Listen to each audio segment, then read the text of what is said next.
What do you know about velocity? Can you tell me what is velocity in the terms of distance and time? The clock is ticking.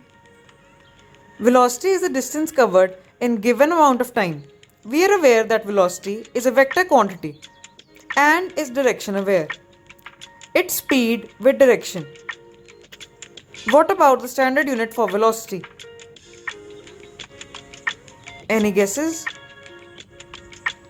The standard unit for velocity is meters per second.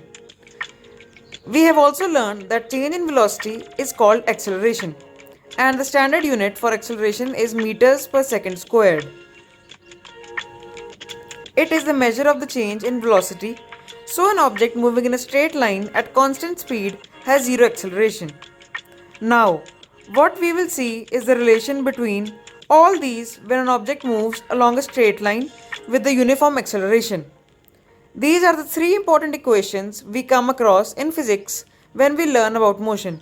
V is equals to u plus at, S is equals to ut plus 1 half at squared, 2as is equals to v squared minus u squared.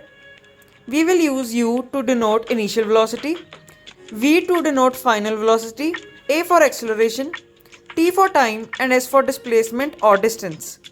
Together, these three are called the equations of motion.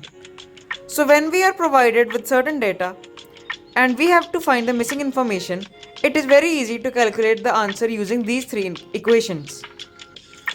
These equations may look very daunting at first, but don't worry about it.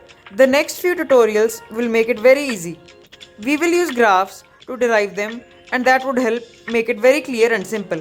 What we will also see is how maths, physics, and geometry are linked and the importance of being well versed in all fields. Before we start deriving these equations, you should also be familiar with the terms velocity, acceleration, and uniform motion. These form the initial part of the series of tutorials and should be referred to whenever the need arises. That was all we were going to do today. Thank you and have a nice day ahead.